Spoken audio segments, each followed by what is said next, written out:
Welcome to Bam Bam's Boom Boom Boom, starring your host, Bam Bam, and frankly, whoever the fuck that I want. And welcome back to Bam Bam's Boom Boom Room, and today we have a lovely lyricist, a mystical poet, a man of a cunning linguist, if you may, a rap artist, poet extraordinaire. I'll take it. Mr. Nicholas Freeman. Yeah. All right. Wagwan, Batman. Hey, what up? How you doing? I'm doing good, man. It's been a while. Yeah, it has been, man. I've been having to watch you through the screen and all your random posts and whatnot. Yeah. But it's real life now. It is. We are actually can touch each other, Harry Potter. So, what's new?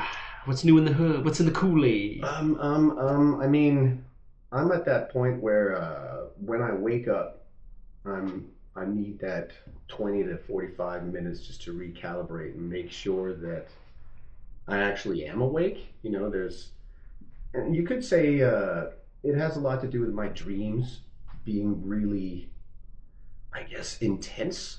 I wouldn't say they're realistic, they're just really intense. So for a while I had a theory that maybe that was the real world and this one is the one where I'm sleeping in the other world, so this is the dream world. And now it's just, the lines are just too blurred, man. I don't even know what it is. So I need those 20 to 45 minutes to recalibrate and, you know, find out, okay, what's the reality in this version of the simulation, right? Yeah, exactly. You're in the Matrix. Well, I mean, I wish, because then I could fly and learn kung fu and all that shit. It feels more like there's a dead end somewhere. I'm short-circuited or something. Yeah. Okay, interesting. Mm-hmm. Well, that's either proof of that your mind is you're broadening your horizon, if you may, or basically you're taking a lot of drugs. Oh yeah. Okay. And I don't judge. Mm-hmm. And both of those could actually be possible at the same time. I wouldn't be one to dismiss that. Of course not. Mm-hmm. Of course not. I mean, there are certain mushrooms that can bring one to a higher plane. Who you telling? Who? I'm on them right now. But you're soberific, huh? Yes, I am. What's the deal, man? Yeah, I'm just I wasn't grown up enough to handle it. So you're not making your own non-alcoholic beers? Fuck no, man. Okay, all right. I drink these out of necessity. So who makes the best non-alcoholic beer in your opinion? Well, actually, one down in Ugly Duck, they have one called the Juice Box down at the Tribeca Pizza Beer Lab down there. They make a really good one. And what is that, like a Pilsner? What is it? No, it's a juicy IPA. A juicy IPA. It's really fruity. For those who don't know, Bam Bam and myself, we found out about each other over a beer, actually. It was a beer bar that we were trying to help get established. Yeah. What a shit show that was. Oh, yeah. And we'll leave it at that. Yeah, but I knew Nicholas from beforehand because I had watched a lot of his freestyle rap videos with another artist, Cliffy or Jay Spliff, and I remember him as Spirited Sage, and I was in such awe of his... I will always champion you on this. Your flow and your lyrical prowess and your skill into verbally beating down Swedish people was. I appreciate that. I mean, it's brilliant. I mean, you're tongue in cheek and you're so quick. Oh, you're like one of those little handy switchblades you whip out and you just stab someone in the neck with. Man, can I just come on this show once a week? I feel like, you know, I'm all gassed up. I'm all about that positive. Hey man, if you're doing good, you gotta know, and then people gotta tell when people do good shit. I mean, it's what has to be done. Well, I mean, it should be implied just by me being here, but I think you're out here doing good shit too. That's why I'm sitting in this seat. I mean, I just love the conversation, and I only invite people on who I really find where the conversation can be really interesting, and I know we're going to have a good time. Me too. Too. I mean, a good time. We'll definitely have a time. There's a lot of shit going on. I mean, I was coming when we talked about me coming on. I was pretty excited about stuff, and I mean, the people I hang out with are still fun, and my immediate little bubble of the world is not altogether terrible. So I'm hanging in there, but but it's the media, the social media is a terrible place to be, and also the media, just keep them screens off. It feels like like it's just a barrage of fury and confusion and fear. Well, we can take our proverbial invisible tinfoil hats on and say that the mainstream media is maybe doing a very good job of polarizing even further. I like that we still have to associate that with tinfoil hats. I feel the tinfoil hats are off, man. I mean, there is no more conspiracy. There's no conspiracy theory right now that is more intimidating or more scary to me right now than the official narrative. Exactly. and you gotta love this. I mean, the whole America thing. I mean, there used to be this.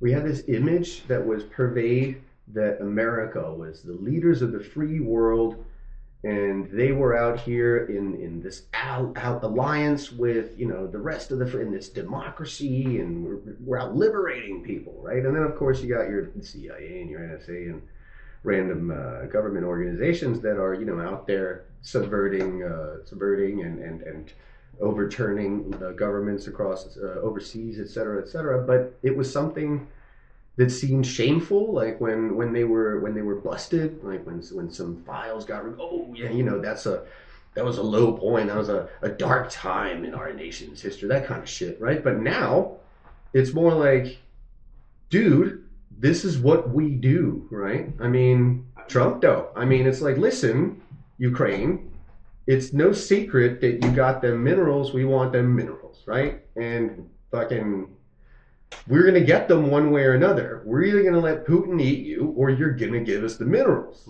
You don't have any cards. And people are watching this and they're like, it's not a conspiracy theory. Like, it's right there. It's happening right there. It's all the things that we used to be called conspiracy theorists for when talking about American foreign policy is now just completely out in the open. And for anybody who was, let's take your public enemy, your Rage Against the Machine, your fucking wearing Che Guevara t-shirts when I'm 16 type people, right? I mean, for them, the status quo and America is the evil empire. I mean, that's now exposed and as blatant as it's ever going to be. So anybody associated with that is, by definition, part of that evil empire. So if the goal and the ambition was to finally do something about that, right? Then let's get that corrupt American government and fuck with it. Well, then it's fantastic. I mean, it's the greatest thing that could happen is getting Trump to come in there, because I mean, it's not intentionally. He's not doing it for the benefit of, or it seems he's doing certain things that have reactions that are positive, right? So let's take Greenland. Trump wants Greenland. Shit, we're shitting bricks now. Danish people, and especially the government, is doing a full 720 turn, doing their best trying to be nice to Greenlanders now, right? I mean, it's, 5 years ago, we had that Greenlandish teenager, what was he, in his early 20s, and he died in front of the metro station because the paramedics refused to send an ambulance to check on him because he's a Greenlander, he's probably drunk, and let him sleep it off. That's completely inexcusable behavior now, right? Now we got to let him speak Greenlandish in Parliament too. Like, it's just full on ass kissing now. Mm-hmm. I don't think there's been anything better for the Danish Greenlandish relationship. Yeah, but talk about Donald Trump. Talk about a knee-jerk reaction, right? I mean, shit. But I think that's the same thing. Well, we're going to see similar things happen. Now Trump's all like, oh, it's Russia, China, let's go. We're gonna team up and we're gonna try to make the world great again, or what, I don't know what he's gonna come up with, some kind of slogan. And then there's gonna be the pushback, right? Then you're gonna have everybody else having to do what they can to either kowtow to that or put their hands up, realize that you really don't know shit at all, and then you hit like a pitfall of like, oh goddamn, I don't know anything, and then you have to actually research and learn stuff and put in years and years, and then you kind of, the curve comes back up again.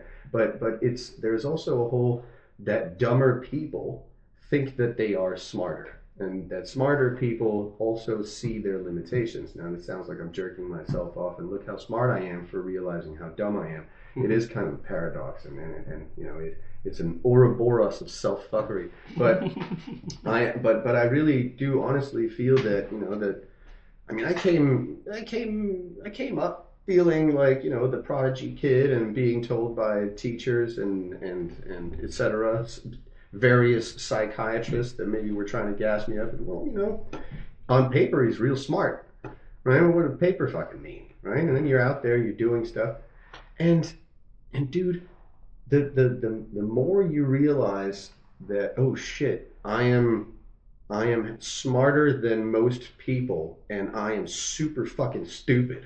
Exactly. I'm wandering around with people that are statistically seem to be dumber than I am, whatever dumb is, IQ, processing information, et cetera, et cetera. But the fact that I am considered a smart person scares the shit out of me, dude, because I don't feel smart. Well, see, I feel fucking retarded. But that's the definition. That's the definition of being. Maybe the word smart is kind of it's a lacking word of being enlightened or being not necessarily educated. Smart, yeah, maybe smart is a good word. Is that when you don't think that you're smart enough, that is when you're on the right place. Because if you start believing that, oh, I don't need more knowledge, that's where the ignorance sets in. Yeah, well, I mean, yeah, I see that. Though there's also this whole like what are we?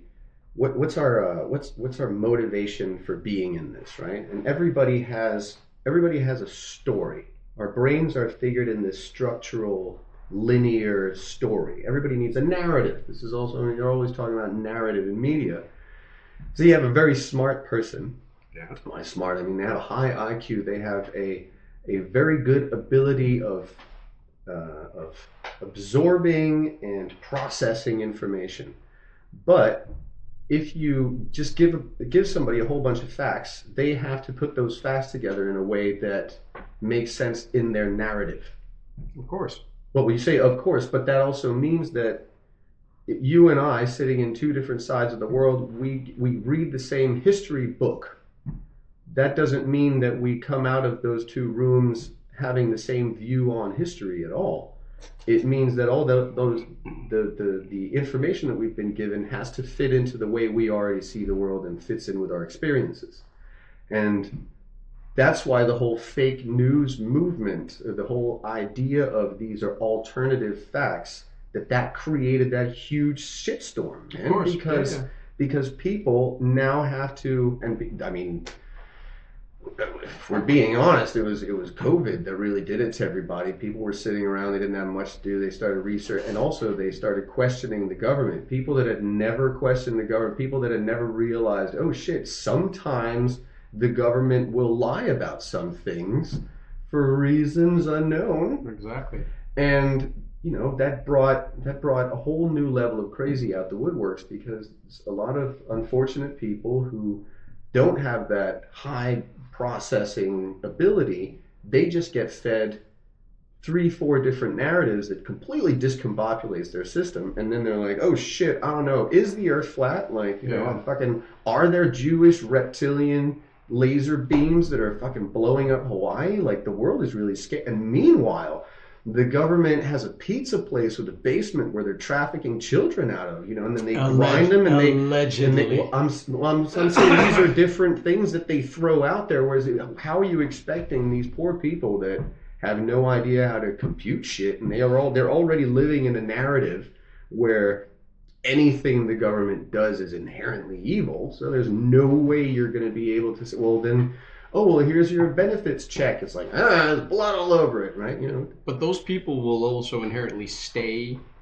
in forums or on media that support that narrative and are never really exposed, or never choose to expose themselves to opposite or more.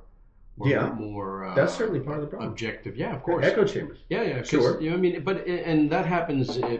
Just look at old school Danish politics, where our newspapers are connected to political parties, and a person who is basically a social democrat will read Politiken, and they will always read that newspaper throughout their lives. They would never go and get a conservative newspaper. So that's actually something that has stayed the same way for a long time. It's just more subtle. What you say subtle, even though we had different newspapers. So I like that example. But for our generation and for our parents, let's say with Flow TV, where we had those 2 or 3 channels, right? Yeah. And then there was the news, and no matter which newspaper you're reading, the news is interpreting a news story. Mm-hmm. So there is a story. What is the story? Yes. Right? So here's the story, and then here are the 4 or 5 different ways the newspapers are doing it, and then you've got the guy on the news telling the news. And then the next day, you got people on their buses or trains, and they're catching up on the news and their papers, and they go to the water cooler at work, and then we talk about the news. Exactly. That shit doesn't exist anymore because now it's social media. It's, well, not just that, but also you can see what I mean just by looking at streaming services, right?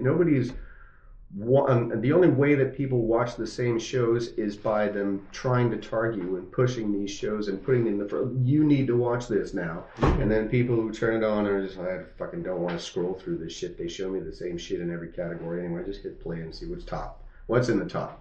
And they perpetualize the top, what's in the top. Anyway, but and then you're going to get different news stations, right? You've got people watching. I want to say Alex Jones, but that's old too now. What's this guy? The bald dude, the Joe Baldogovich or Bologna or something. Anyway, but that guy. But you've got infinite amounts of right wing or left wing or whoever the curated playlist, and we watch the YouTube videos that are recommended to us, and we only follow these 2 or 3 podcasters or whatever the fuck. So we've got our own little thing and can't talk to anybody else about this because we sound crazy or they sound crazy to us. Because, you don't even know about Blorf? It's new on Racker. You gotta have your Racker subscription to watch Blorf, right? It's like, what the fuck? We are lacking that, and sure, that had its own evil in that, here's that one story, and then we have different ways of talking about that one story. Because the argument was then, was that even the story? While we were calling that the story, all this other shit is going on in the world, but whatever the headline is, that's what we chose out of the hat to be, this is relevant to us, right? Yeah. And now we don't have that anymore, for better or worse. Yeah, right? Because I think there was a lot of talk about that if you want to see news on conflict areas, basically it's easier to get a more truthful answer to go on Twitter and to see people actually filming what is going on in real time. Sure, compared to having a journalist kind of gift wrapping everything up for you. Sure, but then we've also got who is pointing the camera, what are they pointing at, what did they not show us? Exactly. The old trope of when you show the picture and then it's got the shadow of this person being stabbed. Yeah.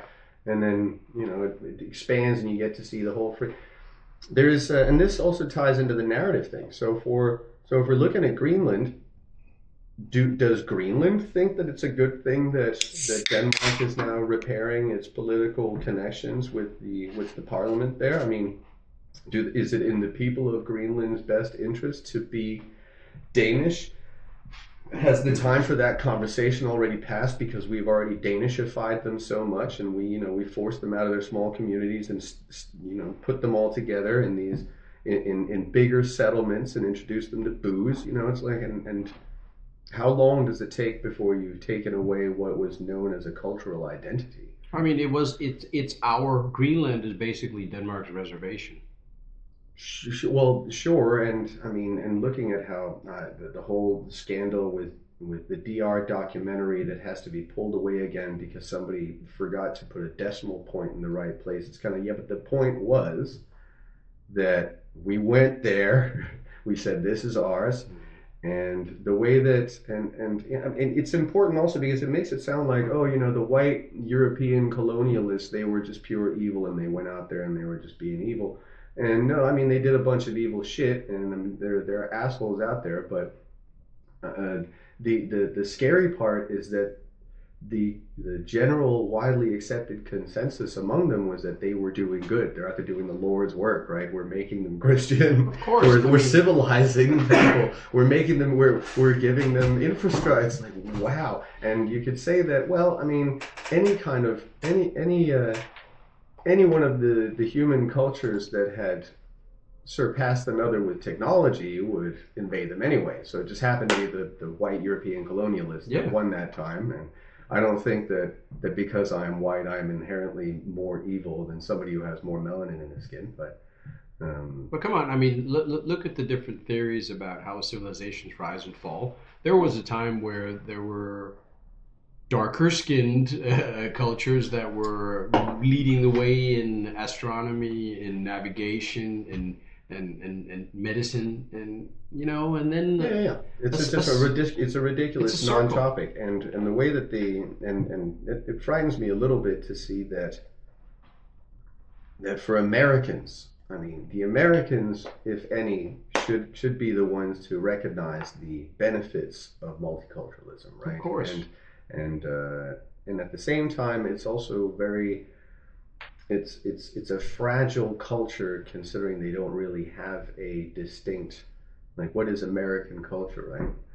But ironically, Italian food, the whole Italian cuisine that we know apparently as having rich history for hundreds of years, it's been debunked, and well, most of it, carbonara was invented in the Second World War with American war rations, and bolognese with tomatoes in it. It's all from the immigrants moving out of Italy and coming to America, where there was abundance with all these different ingredients they didn't have access to. And again, this ties into narrative. What the fuck is narrative?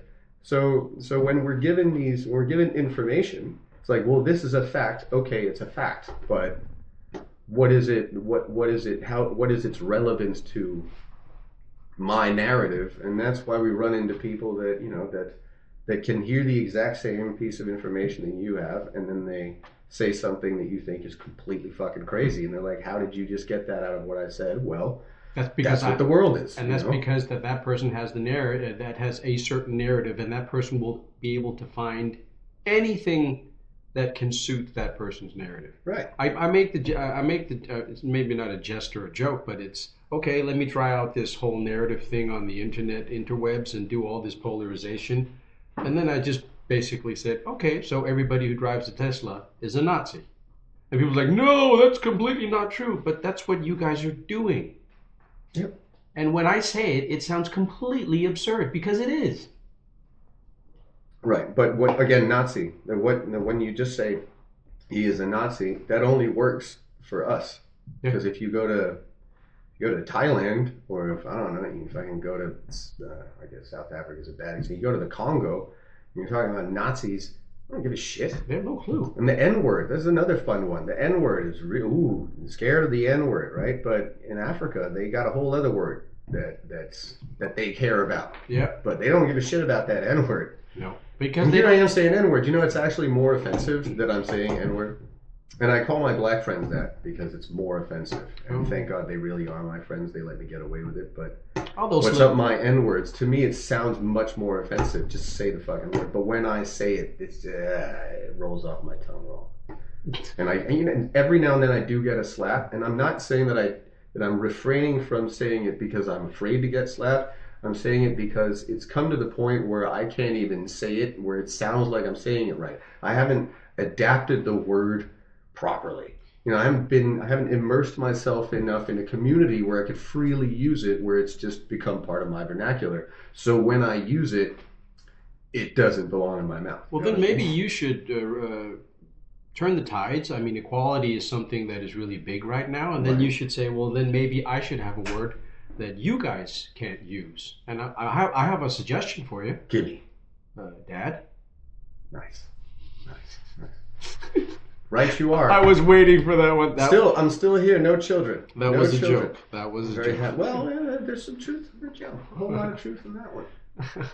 Yeah. Thanks for lightening the mood there. Yeah. Getting real involved. But I mean, shit, what are we really gonna do, man? We all we have is what we have. We gotta keep it up. We gotta stay together and spread love. Well, yeah, and when it's deserved. spreading love and also keeping in mind, rather than, and I'm projecting a bit here, but rather than expecting more from people and being disappointed when somebody do you care about says something retarded on Facebook, it's just kind of prepare yourself for the idea that, oh, this is a great, for all you Dunning-Kruger people out there, what you want to do is consider yourself to be a smart person. That means everybody else is dumber than you.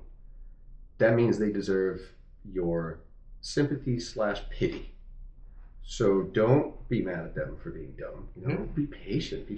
Oh, you really? So you think that the UFOs have giant stars of David on them and have laser beams that are setting fire to Los Angeles homeless people? Well, that's excellent.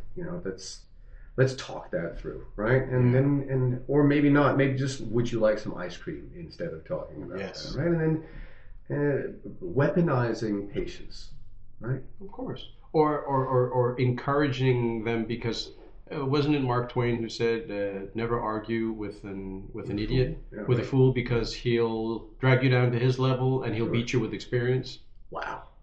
So just agree with them. Bringing in the heavyweights. Yeah, and just be like, oh, tell me more, please. Because the least, if we're gonna be with all these people, we might as well have a good time. Get them really immersed into that, and then. Why do you think I wore what I wore? Oh, you got the Trumpy socks. Oh shit, his hair! I forgot his comb. But it's a comb over. It was windy. It was windy. Yeah.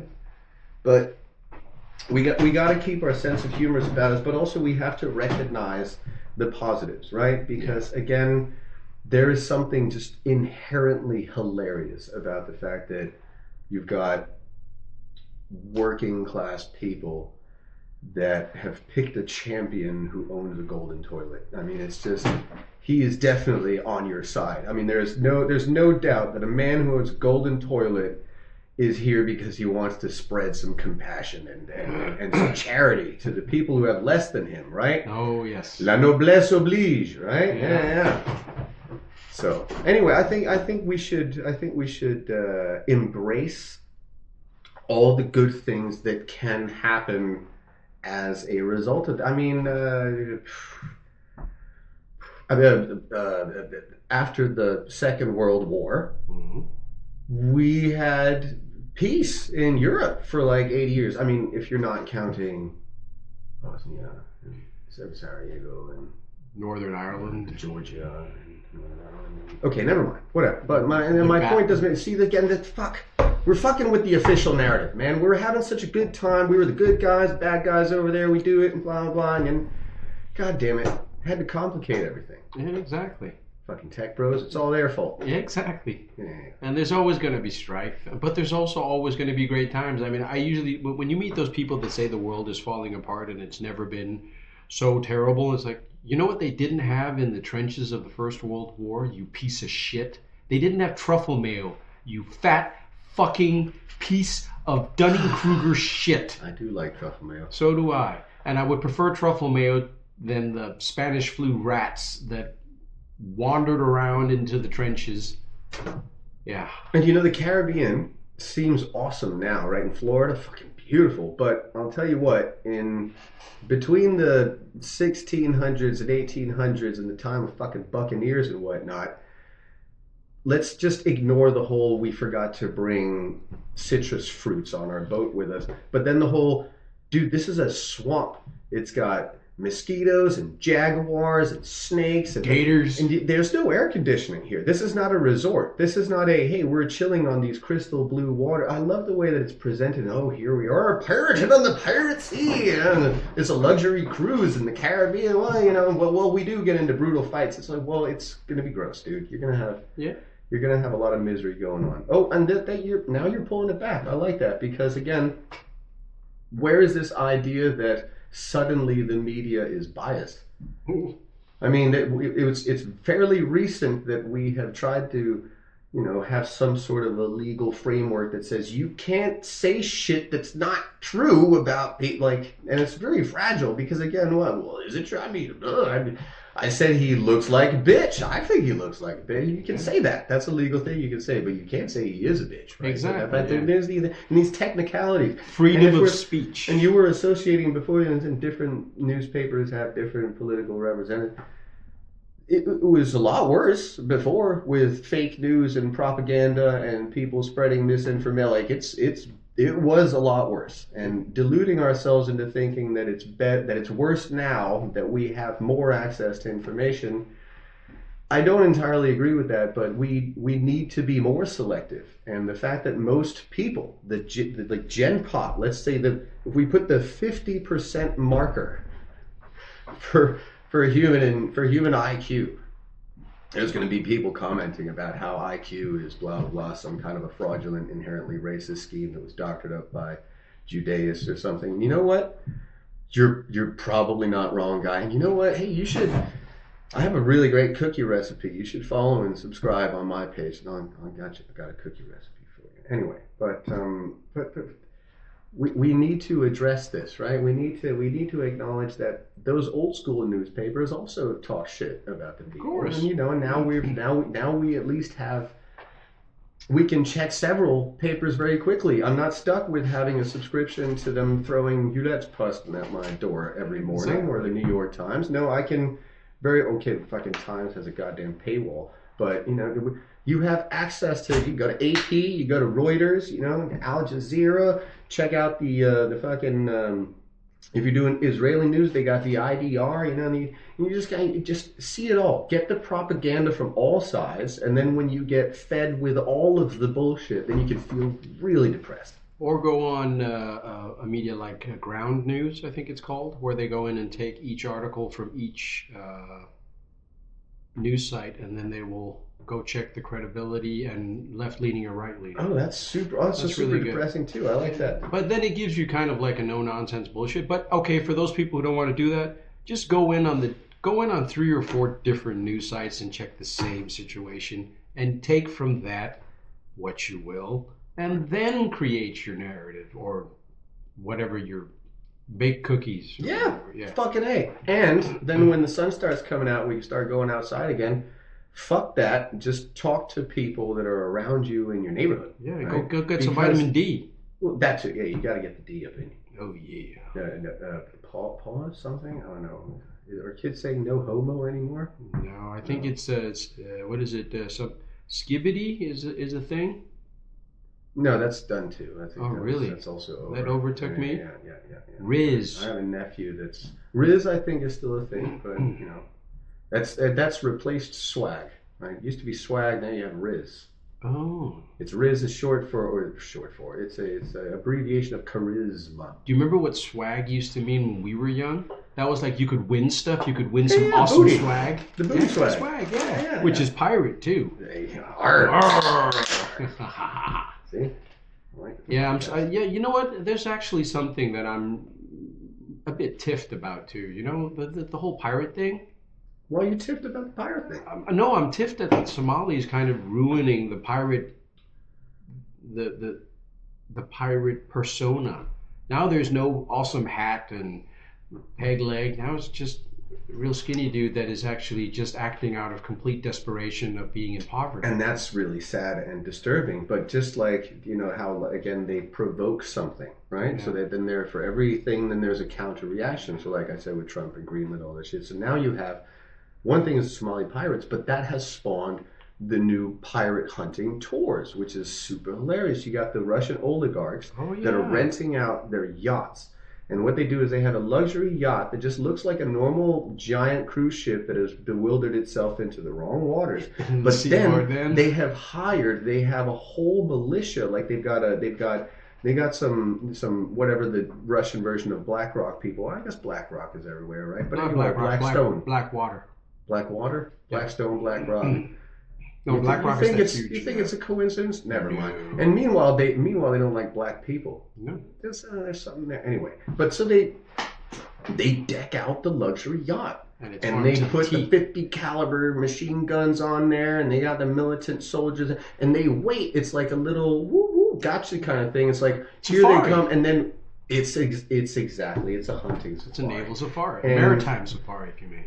And before you start fact-checking, fake newsing me on this, yes, they did do a thing on the fact-checker thing where it said that this news story about the hunting pirate cruise ships was unconfirmed and that they did have some examples of people that were doing stuff, but there was no official website that was publicly allowing pirate hunting tours. But, I mean, the way that they went so far out of the way to explain in which ways this story was false, it tells you there's definitely some people out there that are hunting pirates. Of course. I mean, why wouldn't you? Yeah. Right. I mean, it's how much fun after a year of taking shots at watermelons and grapefruits with your Freedom rifle or your AR-15.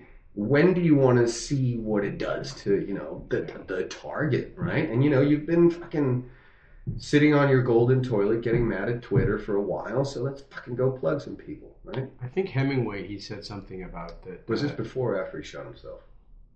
I'm not sure. Okay, what did he say? Something about after hunting men, there is no game that is Oh yeah, the most dangerous game, that whole thing. It's something about that that there is no game that is more exciting. You people are witnessing Dunning-Kruger in full effect. The two of us are butchering quotes by Mark Twain and whoever else you can throw at us. Churchill's coming up. Oh yes. Yeah, well, what was it Churchill? He said, democracy is the worst form of government, except for all the others. Yeah, well, that was they celebrate him for that one. But the one I saw recently, which was a little embarrassing, was they're building these concentration camps. How many of you have been camping? Oh, it's like being homeless for a week. Ha ha ha. Well, anyway, genocide. Yes. Bro. Oh, come on, he was comedic. Well, I mean, but it's... Shit, I'm about to segue into one of those terms again, but it just bothered me. We have this perception of again ourselves. I'm including you in the West, even though you've got that off urine colored face. but we're Westerns. We're Westerners, man, and we've been conditioned into thinking that we have this, we are what we are, and we're the side of the fucking righteous, man. Mm-hmm. This is we're fighting the good cause. And it's very damaging to our personal narratives to have to be confronted by how much evil that has been done in our names. But we have to, at the same time, keep in mind the others have to. They also they're also really evil. But we just had the more efficient evil, so that our evil became more hegemonic, right? Yeah, and then if any of the others had been more successful with their evil, then we would have been under that foot. Right? The white or the Caucasian race was white. Let's call it a race. The whites. The whites. They just got there first. That's basically it. So now you're doing it again. The whole whites. The European white. This is a fake narrative. It's a social construct because. What is if you start looking at gene? We've all mixed up our genes, et cetera, et cetera. So it's like, oh well, I have a very fun friend. He's a Black American. He says to Black Americans, you can be white, you can be black, you can be Chinese, and you can be Mexican, and you can be an Arab. Right? That's it. An Arab that includes, whether you wear Persians, a turban or Persians or whatever. So there's just a Pakistan. It's all that thing, right? Those are all the Arabs. And then you've got Chinese. That's everybody from fucking Japan all the way down to Indonesia. Yeah. And to Sri Lanka even. But it's just like, ooh, as soon as you get a little too Indian, then you go Arab, right? But that's then you're the Arabs, and then Mexican. That's all the Spanish or Hispanic, but it's Mexicans. Those are all Mexicans. Yeah. And then you got your whites, right? But none of that shit makes any sense. He'd be surprised to go to Argentina and say, like, why is everybody talking German? That's another fun rabbit hole. Yeah. But consider that until that was before the Second World War, Italians in America were not considered white. No. That makes no fucking sense. No, but that's again, it is education maybe. enlightenment or just... No. This is narrative again. This is social construct. This is where we say, why do we have these groups? Why have we forced people to wear these hats? How is it that Idris Elba is African American when he is a black man living in England with, I think it's his mom Haitian, Jamaican, Haitian, something. It's like he's not African American. But they call him, he's a celebrated African American actor, Idris Elba. None of this makes any fucking sense. No. Elon Musk is African American, right? Yeah. I think Reddit made this joke. Anyway, I'm not trying to be funny here. I'm just saying that this is fucking ridiculous. Yeah. And it also comes into... Oh, I'm so glad we unpacked this, because now I get to jump on my other hobby horse, which is gender versus sex, right? So biology is biology, but we have social constructs around genderism. Yeah. We have decided that men are like this and women are like this. So that's a man, that's a woman. And then people who want to jump back and forth between that, they're conflating that with a biological, let's call it transsexualism, because playing dress up and fucking not adhering to societal norms and saying, well, I don't believe that I'm traditionally a man, so therefore I must be stuck in a woman's body because I prefer knitting and curling to eating a burger and yelling at people, yelling at black men playing football wrong, right? But neither of these things are specific to anything, right? We are not to be locked into some kind of a defining box that says who we are supposed to be, right? So if you want to be, if I put on a dress tomorrow and said I want everybody to call me Nicholas, right? Then it's like, I guess we got to do that. It's like, sure, you do, but I mean, whatever. It's not that the whole world has to kowtow to my delusion of whether or not I have the ability to produce children or not. But if we apply the same merit to am I white? I have to go to America all the time. They force me to fill out a piece of paper. It's a form, and then they want you to fill out this thing. You have to be one of these boxes. You're going to be, they don't use Caucasian anymore. They actually do call it white. It's still white. I don't understand how they have white. And then they go Hispanic, African American, right? They're a Pacific Islander. And they've got all these beautiful different categories. East Asian, or Middle Eastern, or they have all these different categories, but I relish that they always have at the bottom, they have beautiful boxes as other, and then they let you fill in your own thing. Nice. I'm always checking that one, because fuck your system. What is the matter with you forcing people into putting on a hat, right? You got to wear this hat. You want to come in here, which hat are you wearing? We need to split you up by these hats. We have to register you. Right. Register. So I always write Nordic Aryan. And to some people that might be a red flag, but I do have at least one black friend who's still alive, and he will vouch for me to say that I'm not a danger.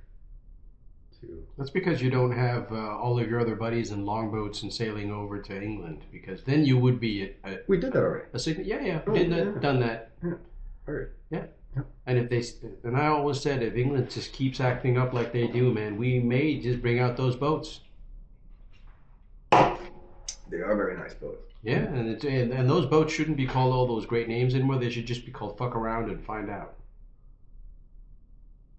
FAFO. Exactly. That's one of my favorite new ones now. This whole FOMO thing, fuck that. And all this YOLO shit. FOMO, YOLO, FAFO, it's all great. FAFO I like. FYITLDR, BRB I love. Okay. BRB. FAFO. I love the one where there's this old mom that is writing that grandma just died, and she just writes LOL, LOL, LOL, LOL. And then the daughters are like, you can't write that, Mom. Oh, but it means lots of love. See? Yeah. And you know what? She chose it to mean lots of love, and God bless her for that. Or Odin bless her for that. See, that's another thing. Now you're triggering me again, dude. Words have definitions until they don't, and then people appropriate words, and then they don't mean that thing anymore. Exactly. woke used to be a bastardization of I'm no longer sleeping. Yes. But now woke apparently means that I have to fucking put on a dress with my beard and dye my beard purple. And I have to eat soy burgers. None of this makes any fucking sense. I don't like how they've appropriated this word. No. I'm proud to say that I consider myself to be awake. And for those who speak African American vernacular English, aka Ebonics, or as I would say, just fucking spoke, I am woke, right? I am. I'm awake. I'm woke. Because I'm aware of what the fuck is happening around me. And it actually had a positive meaning back It did. And to me it does. And I refuse to let it get hijacked. My father is 79 years old. He's one of those people that he's got his newspaper. He reads Berlingske because he's old school Venstre. In Denmark, we call it the left, but it means the right. Exactly. But it's not super right. It's just, it's conservative. You know, right doesn't mean that you hate brown people. It's just that you're fiscally You're fiscally conservative. Can we just keep things the way they are and stop fucking with things and lower the taxes. Well, I mean, sure. I mean, being conservative has also gotten a bad rap, and when you're conservative, that means that you are insert these narrative words. Right. And again, ridiculous. But so my poor old father, he's like, "What is this woke?" And he's got the furrowed brow. Yeah. And can you explain to me this woke? This bewilderment. And I'm like, Dad, don't worry about it. Yeah. I gave him a hug and I said, don't worry about it. You're fine. It still just means to be awake.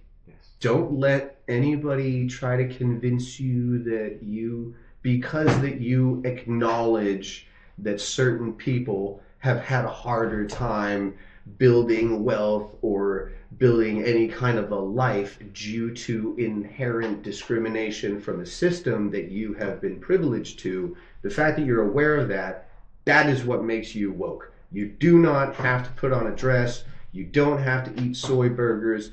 You don't have to pretend that you can pay your way out of polluting the environment. You are aware, and he's excellent because he worked in the Foreign Service. He is definitely, and we worked everywhere I've grown up. I was minority because I'm white in a place that's not white, exactly. But because I was white in a place where we had established ourselves as a satellite of our nation, then I've always enjoyed a privileged status. Yeah. So the fact that I'm aware of that is what makes me woke, akin to what that means. Well, I'm awake. I'm aware. And I've been in that. I've grown up similarly to you, and that means that we actually have a larger understanding of culture. Well, let's not jerk ourselves off too hard. It's just that when we're talking about what woke means, we don't have to pander to everybody's insecurities and pretend that people who delude themselves into saying, "Well, I am very special because I have feelings and I want everybody to be aware of my feelings." It's but like, no, dude. We shouldn't do that at all. Right. Not with just with the word woke. It should be with everything. Right. That's with the words again, right? Yeah.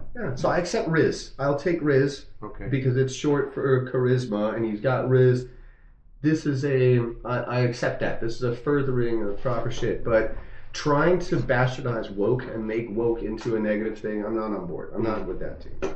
High five to that, man. That was terrible. Yeah. There we go. Better. Macho shit. Got a good macho shit. Whew, could you imagine how embarrassing it would be if we had just let that slide into that weak ass fucking high five and people would be commenting about how we sit down and pee? And you know what? Just because I sit down and pee, it isn't because I'm a bitch. It's because my back hurts. I'm an old man. And it's comfortable.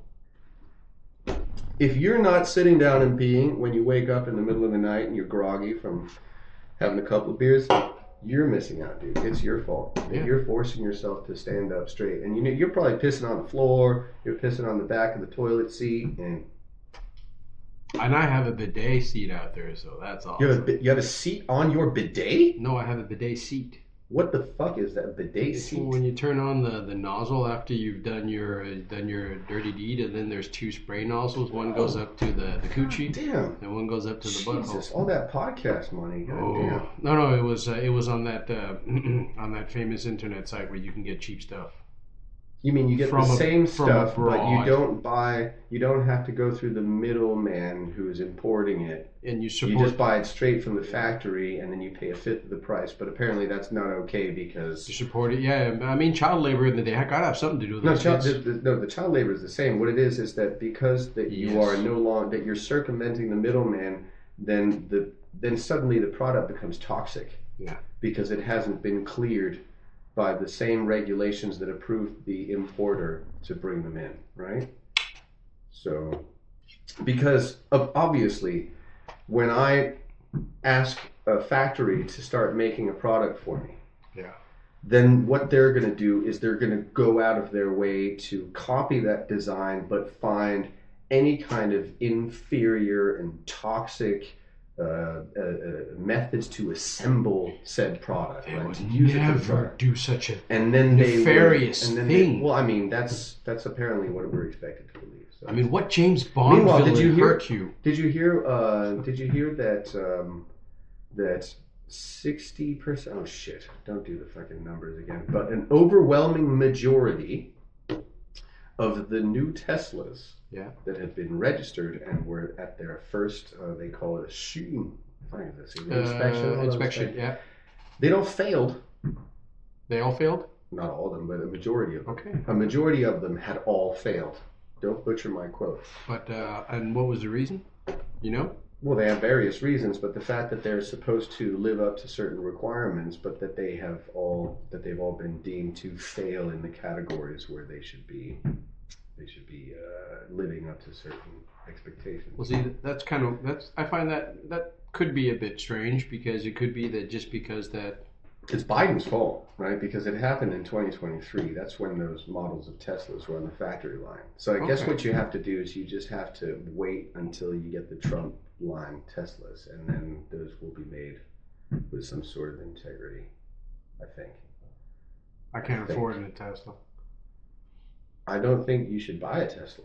I'm not really into the EV thing. Dude, have you noticed how every time they want to market a new electric all-terrain vehicle, and they got some beautiful, like, hey, look at your Range Rover now in 100% electric, or look at this Jeep fucking Wrangler, and then they show it in the commercial, it'll be like out in the woods or on a cliff, but then they'll have it parked and plugged into a charging station that is somehow in the middle of the woods or on the top of the mountain. And I have a theory that it's intentionally put there to remind people that, dude, you can't charge this fucking thing anywhere. No. It's a joke. Like, the advertisers are fucking with us. They're trolling us because look at your EV camping vehicle, and then they cut the fucking Volkswagen thing that looks like a hippie bus, and now, hey, you can charge it up, and you bring all your kids to the woods, and look, then you can make the little thing where we're playing music, and the next morning, no, it doesn't do that, because it doesn't have the thing. It just goes click. Can somebody walk to the gas station and pick us up a tank of gas? Nope.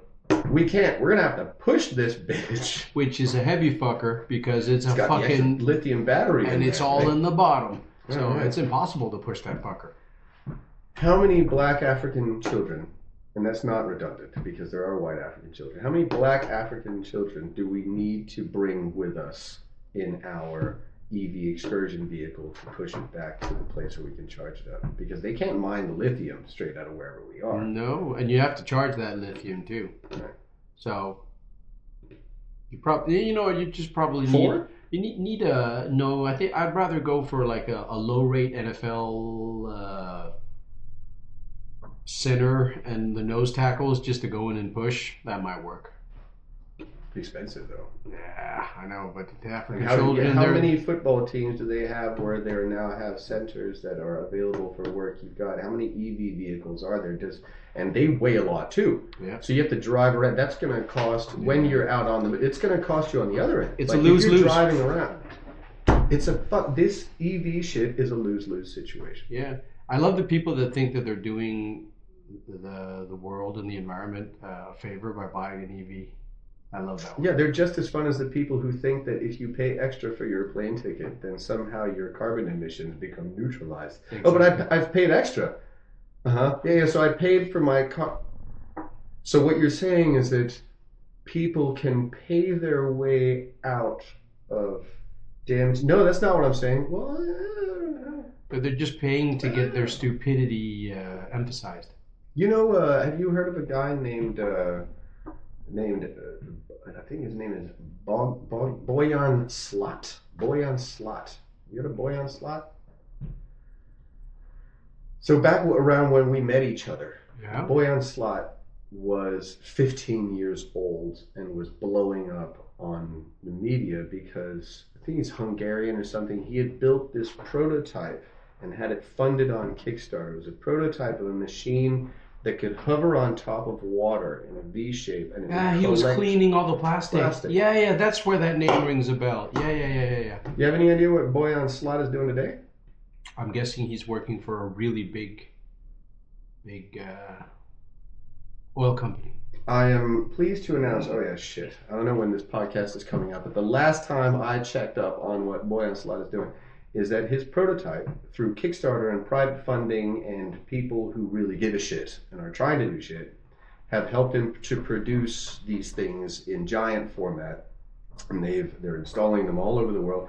They've got a couple of these things that are cruising around in the Pacific gyre, what's it called, whatever it is, the fucking, you know, the spin cycle, the plastic island they call it. Yeah, that huge Also, one. they've developed this cool thing that sits at the end of rivers, where the rivers, they spout into oceans. So a lot of these garbage rivers that we see in third world countries, he's been actively down there with, or his team and the people, the funding, crowdfunding, Kickstartering, they built these machines that gather the garbage. And meanwhile, you know, our people are like, we need to pay people for our conscience. We need to subsidize people buying Teslas, or we need to send more of our garbage to Africa. Did you know that in Senegal, they have I don't want to call it exclusively Danish, but they have a Northern European IT garbage landfill. Oh, So I heard all this about electronic that. shit we love in Denmark to like, oh well, you know, we're clean and we've just implemented that we now have to have 20 different garbage cans that can select our shit. That's very important because a lot of our electronic garbage, if not all of it, we dump that into the empty mesh containers that are coming up from Africa with shit that we're taking from them, and then we fill that with garbage. Okay. And then we've made an agreement with this exploitative ruler of Senegal who likes to make statues of himself fucking stomping on women and holding their babies to the end. Like, there's an actual thing. It's an actual statue. He's one of those guys. In the car where he's like, fuck you, lady, I am the one who's about to murder your baby, right? Anyway, but we've made a cool little arrangement that we can send all of our garbage down to him, and then they have this landfill. So I'm there on tour, I'm a musician on tour, and blah, blah, I meet some local musicians, and we're vibing, let's go to the studio. Turns out in their studio, they have garbage from Denmark that they have repurposed so they can now record. And oh, isn't it great that we have such surplus that we can send down our garbage, and they take full advantage of it. And you know, I don't know. Well, I had a bitter taste in my mouth. That was the Sunshine Story. That studio that actually... Yeah, this was in 2012. 2012. So it's probably that was much worse. 15 years ago. It's probably much worse. But yeah, then when life gives you lemons, I can corner the market or something. Exactly. Refurbish. So any of your kids transitioning yet? Yes, from no, not transitioning. Now the eldest went through girlhood and now womanhood, and now so she's puberty. 20. Yes. Oh, that's fun. Yeah. So you don't have kids that are No. that feel like they are playing for the wrong team. No, They've been forced into. No. Okay, all right.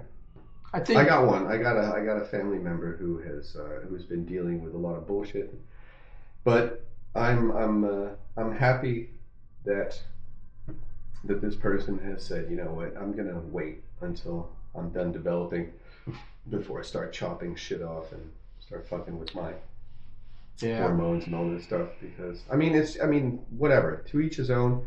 But I'm a little apprehensive of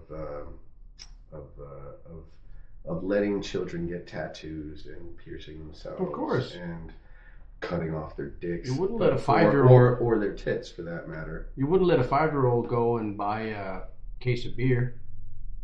Well, if it's for me, I would send them to the store with a piece of paper that says I'm buying a case of beer. You can't do that anymore. You can't do that anymore. That, I think, is a travesty. I think we need to bring back.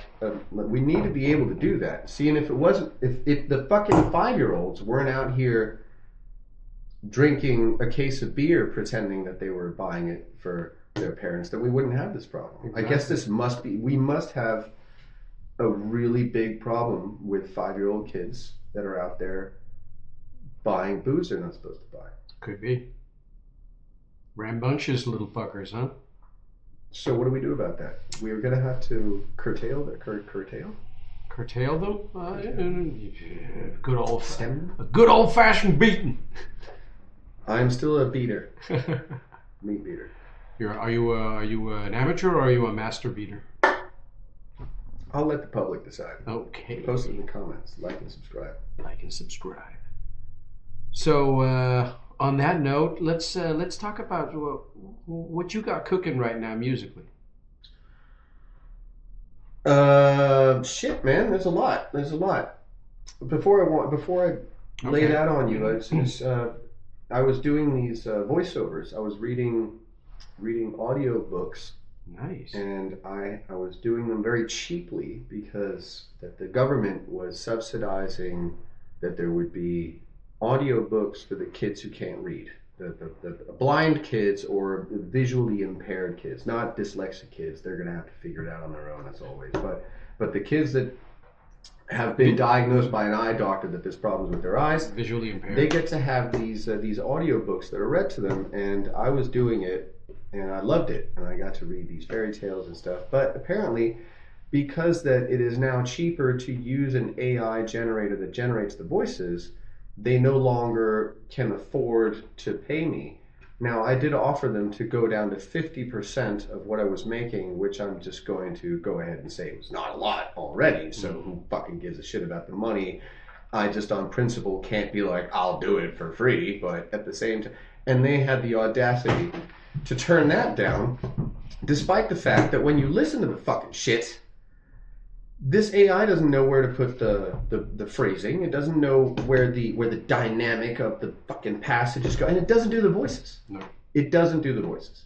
You've got these poor visually impaired kids that are now having their fairy tales read to them by a sawed-off robot, and it's that really grinds my gears. Yeah, so hey, I just wanted to say out there, so anybody in the comments, if you want any of the audiobooks that I have recorded, then hit me up and I'll give you a list. And if not, if you have an audiobook that you want for your kids, then let me know and I'll figure out if it's, unless it's some shit that you wrote personally for your own kid, then I'm sure that we can work it out. And I'll just make them publicly available until kind of some copyright infringement slams me for just reading these audiobooks and putting them out for free. But I mean, shit, try me. Trump is going to pardon me, though, because it's all about freedom, and I'm making Europe great again. I'm never going to financially... Mediga, make Denmark great again. We're never going to financially recover from this. So we're about, I can tell by the amount of beers that I have left that we're about halfway through the podcast. Sounds good. Do you need to pee or anything? No, I'm good. You're good? Yeah. All right. Well, I was thinking that maybe we could take a little musical interval, and I'm going to smoke the rest of my weed and maybe do a couple bumps and figure it out. What do you think? Is that a doable thing? Yeah, beat some baby seals, Cool. So, yeah. After a word from our sponsors. All right, we'll be right back. Shit. Yes, and we are back from our little pee-pee break. Are you sure? Yeah, we are. All right, because I feel like you said that a couple of times. You have to keep checking knobs. Are you wait still a checking second. knobs? We good? No, 1 second. See, I knew we weren't good. Can you hear me now? And we're back from our little PB break, and now everything is up and running. Oh, we're doing it. Oh yeah, and I got a little hack for you guys out there that are increasingly disappointed by mixing up your beers with other people. Is that you find a nice hour on the clock. I like to go at 9:30. I always put my little tab at 9:30. Then when I'm looking around at beers, I'm like, oh, there's my beer. It's at 9:30. So. Yeah. And then, of course, if you're in a group of more than 12 people, this shit doesn't work. But other than that, just coordinate with each other on where it's supposed to be. Yeah, exactly. And that was the 2-second life hack from Nicholas Freeman. Oh, I've got multiple life hacks. More seconds if you need. Exactly. My life hack is if you're tired of your YouTube ads and commercials and stuff like that, you just report all of them for pedophilia, and then YouTube will end up throwing you off, and then you can go outside and enjoy the weather. Cool. Oh, God damn it, you did it again. Did I? Yep. You said one of those triggering words that just makes me go off. Another hobby horse of mine. Oh, no. I can't wait for people to defund your platform after we get into this. So the word pedophilia. And fuck the word. What does the word mean? What is pedophilia? Tell me, what's pedophilia? The true definition, I'd have to look it up, but I'm guessing it's something to do with kitty fiddlers. Right. Pedophilia. So a pediatrician is a doctor who treats children, and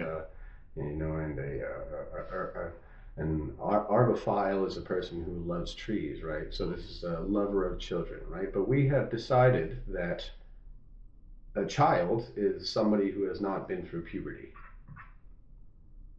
That's what pedophilia is. It's somebody who's attracted to a prepubescent, right? Mm-hmm. In Denmark, we have decided that the legal consenting age for having sex is 15. Now, in a lot of places in the world, they say that's fucking crazy. Those are children. If you're a child, if you're an adult, you should be able to drink and vote and go to war, etc. So if you're out there having sex, but you can't get a driver's license and you can't vote and you can't so and so forth, blah, blah, blah, blah, blah. And then we start getting into what are our societal demands of what defines a child, when are you a legal adult? But what we can't define by age is puberty. Some people go through puberty early, some go through puberty late. Some people, I didn't have hair on my nuts until I was, 13, I think? And I sprouted a hair and I ran excitedly into my father's bedroom to show him that, hey, Dad, look, I have hairs on my balls. And he looked down and saw the 2 hairs that were sprouting from my balls, and he says, excellent, son, I'm proud of you, and patted me on the shoulder. Now, if I had explained that same story to the psychiatrist that I was seeing at the time, my father would have been arrested because I was in there showcasing my naked self and he was approving of this behavior, right? I mean, but that's not pedophilia, right? We agree on this, right? That's the whole thing with like fathers that are shown if they're bathing with their children, and the whole world erupts from that. Yeah, well, I mean, people who have children don't do that. It's usually people who have an axe to grind. They're like, what are you doing? There you go. Right, but the virtue signaling. But it does bother me a little bit that, and I have to preface this by saying, when it comes to music, I am. If nothing else, I am a musician, and music means everything. Kendrick Lamar is by far the torch bearer of lyricists in the rap game, and when it comes to hip hop and it comes to culture, and when I say the culture, I was before in the podcast in our earlier half, I was saying that America. I didn't say it was devoid of culture, but I implied that it was hard for them to have the same kind of, it would be difficult for them to have that same kind of nationalist pride that others have with inherent culture when they are a multicultural society. But black culture, capital B, is a American thing. And I know that Danish people are trying to adapt this BLM bullshit and trying to pretend that we had the same kind of segregation, Jim Crow laws in Europe that they did in America. No, our racism is our entirely own kind of racism. Of course. But black culture in America is very distinct. And as a representative of black culture, the art form of hip hop, although a lot of people want United Colors of Benetton the shit, it's fucking black culture. That's what it is. The white people had punk, black people had hip hop. These are kids who have nothing and have no formal education, who want to find a way to crank some sound out of some shit. Punk kids fucking stole somebody's shit and did what they could. And the black kids, they stole their parents' records and they scratched the shit out of them, right? So, Kendrick, he's the torchbearer. There is nobody out there in the game right now that is touching Kendrick, right? But then with the whole Drake thing, I've been waiting 10 years, 12 years for Kendrick Lamar to remove Drake. Drake's pissed me off since 2012. That's not fair. He's pissed me off since 2013. I did kind of enjoy some, and it doesn't fucking matter. Point is, he's Canadian. He's an actor, Drake, right? He's an actor. And then you've got Kendrick, he's the culture. He's the real thing. So this was meant to happen, but there are so many people out there who now associate, and first it's almost like, oh, Kendrick didn't exist before the fucking Super Bowl, and then here's some rapper who's using his Super Bowl halftime show to fuck with Drake. It's like, okay, fuck. This is disconcerting to me. Okay. We need to acknowledge and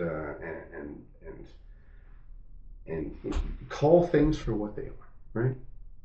So Kendrick is by far the supreme lyricist, but he's calling Drake a pedophile. Why is Drake a pedophile? Have you heard anything about this lawsuit? You've heard nothing about this. Oh shit! Now that's why you're looking at me like this. You're like, why the fuck is he doing this? Okay, so this is hilarious. You're gonna laugh now. Okay. You ready for the laugh? I'm ready. There's been some back and forth between this Kendrick Drake thing. They've been throwing diss tracks at each other. Diss tracks are the thing that rappers do. They blah blah blah. It's kind of a part of the culture. I am aware. Excellent. And you were into battle rapping also, so there was that whole shit. Now, Kendrick Drake, they were saying mean shit to each other, but because Kendrick said some mean shit that was more effective in making his opponent, Drake, look like an idiot, Drake got really upset and decided that he should use the legal system somehow, get them involved. So he is suing his record label, which is the same record label as Kendrick Lamar's record label. He's suing them for, really technically, it's really hard to wrap your head around, but it's kind of defamation. Like there's some defamation involved, but it's them facilitating the defamation and somehow using, like, promoting another artist to sabotage. Like it's starting to get really fucking crazy, right? It's too complicated to wrap your head around. And anybody who's into the music and anybody who knows about hip hop culture is gonna be like, well, you lost. Now you really lost, and now you're making a fucking fool of yourself. This is scary now, right? So it's kind of with this element that I have to lean into what I said before. What is pedophilia? So does he have a case? Does Drake have a case when he's saying, well, they defamed me by calling me a pedophile? The whole for the Super Bowl halftime show, more viewers than ever before in history, there was like a whole fucking dropout where certified lover boy, certified pedophile. What? And shit. Well, his career isn't over. He was on tour in fucking Australia, Drake, at this time, right? And I have friends that were like, oh, I'm fucking going to see Drake tonight. But then he canceled his tour after, I think it was last week or something. He was like, all right, I can't do this anymore. Because he said, it's hard being out there, trying to put on a good show when everybody in the crowd's looking at you. You're certified pedophile, certified pedophile, certified pedophile. He's just hearing that shit on repeat in his head. He's trying to go to sleep. He's fucking certified. Fuck! God damn it, I'm not a fucking pedophile. She's 17. All right? I know that there's pictures of me out there, but she was 17. She went through puberty. Why are you being so mean to me, right? Well, if I lived in Denmark, it would be totally legal. I mean, I couldn't run for politics. I could run for politics, but I'd have to fucking probably maybe resign out of shame or something, just so that the rest of the party doesn't lose mandates or something. But shit, I'm making music. It's not like I'm Jimmy fucking Savile out here. I mean, basically, it's just rest in piss, Jimmy Savile. It's just one of those things where it's just like the fight game, where if your opponent gets into your head, then that can break you. And apparently Kendrick got into Drake's head with that shit, and now Drake is. I mean, I never thought Drake was a rapper, to be honest. Good, yeah, but they put him at the top of the charts, and he was right there. They said, oh, who were the top? And then it was fucking Nicki Minaj and Drake and Lil Wayne for a while, and then it was Macklemore and fucking J. Cole got on there, and it's been really hard for real hip hop to come back onto the hip hop charts. It's been a tough fucking run. We had Mac Miller for a while. I know there's a lot of racist people that are gonna be like, oh, you fucking pick the white guy and fucking Mac Miller. It was a brutal blow to the hip hop community and the hip hop game and music in general when we lost Mac. But just seeing the evolution. I think Kendrick is.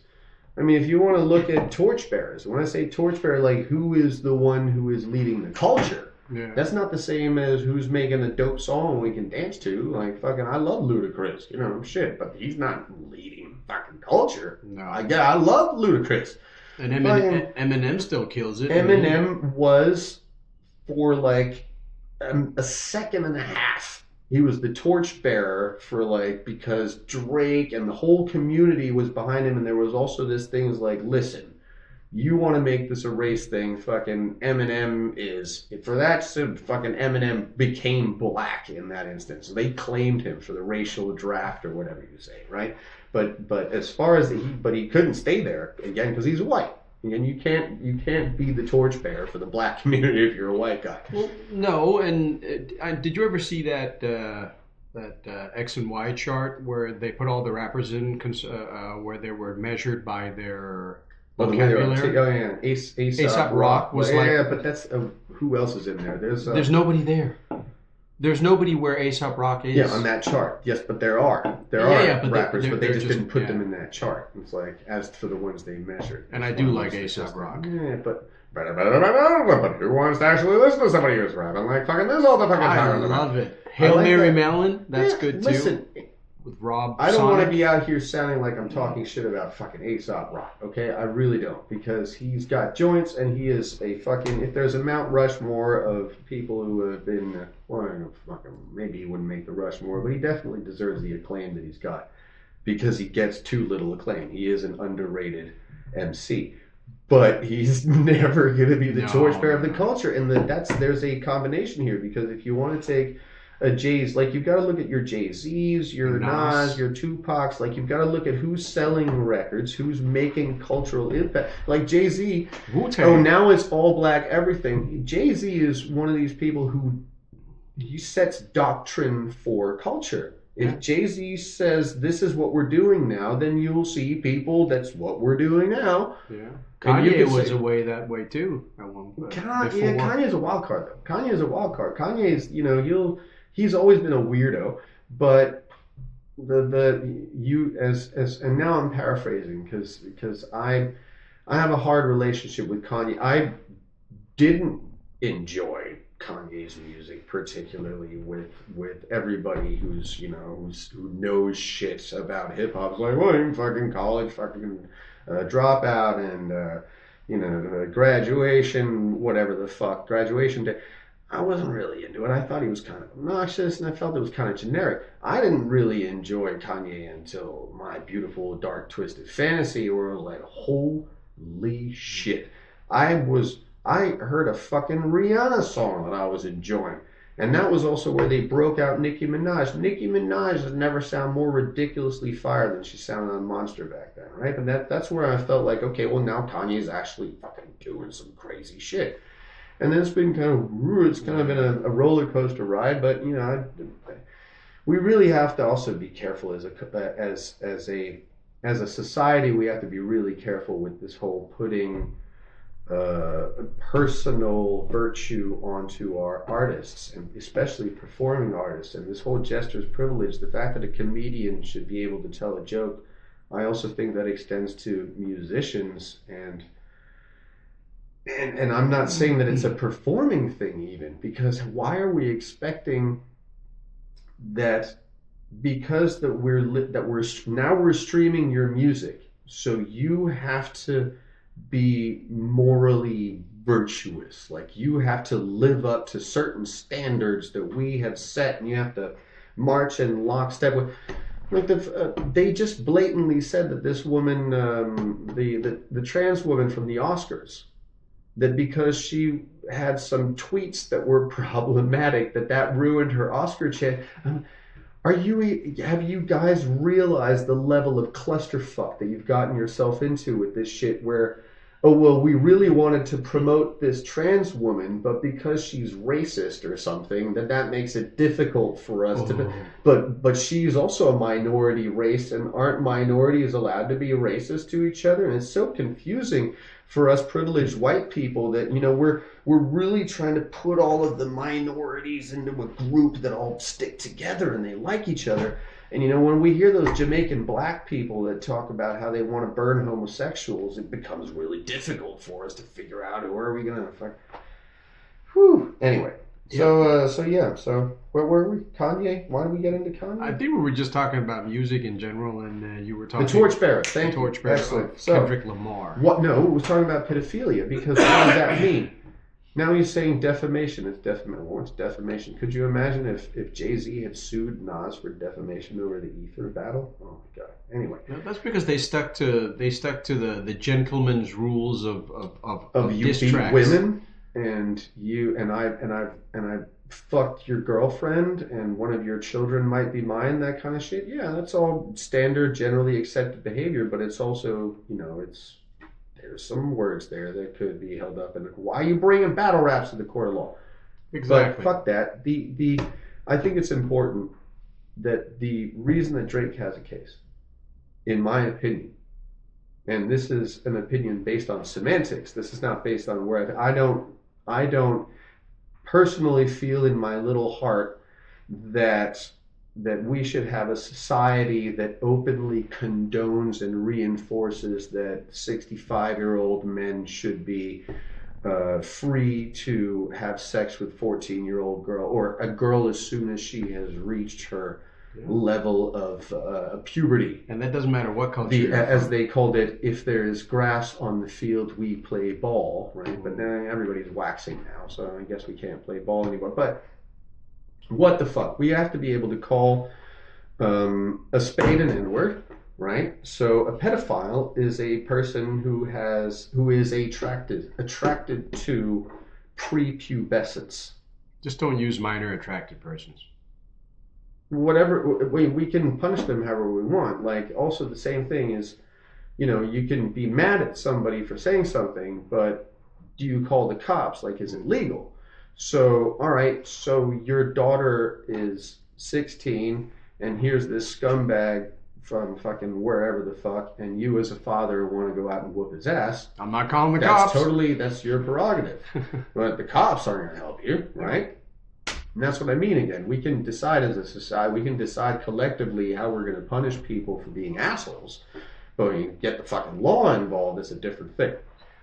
And when we start using words, and words have meaning that have to, be valid in every situation, then we also have to recognize what the fuck is the word, right? Well, Drake just should have put a better diss track to beat that, and that would have been that. He tried, but Kendrick had him in the vault. That was the thing. Kendrick had been waiting for this moment. Drake doesn't have... Drake responded, and then within 5 minutes, in the time that it took to upload the response is how long it took for the response. There was somebody waiting with their finger on the fucking left mouse button hovering over upload. As soon as Drake's thing came up, somebody went click, and then the response came. Like it was ready to go. And Drake's mistake was big fucking mistake, in the words of Julia Roberts in Pretty Woman, was to talk about his family. and say that he beats his wife and that he's not a father to his children. And that was the song. It was Family Matters. And then after that, it became Meet the Grahams, and it was a wash after that. Okay. You have no idea what I'm talking about, but I really hope that you listen to, because this, when it comes to battle rap, and that's something that you cared about at one point, you have to listen to Kendrick Lamar's song, Meet the Grahams. In my opinion, possibly the greatest battle rap track in the history of all battle rap tracks. Those are some heavy words. If not, then it is only because that we have something like Ether that is up there and solidified. Meet the Grahams is the most horrendously awful human attack that I've ever, dehumanizing attack I've ever heard. It's a 4-verse song that every verse is a dedication to somebody. Drake's mother, Drake's father, Drake's son, and Drake's unclaimed female child also, right?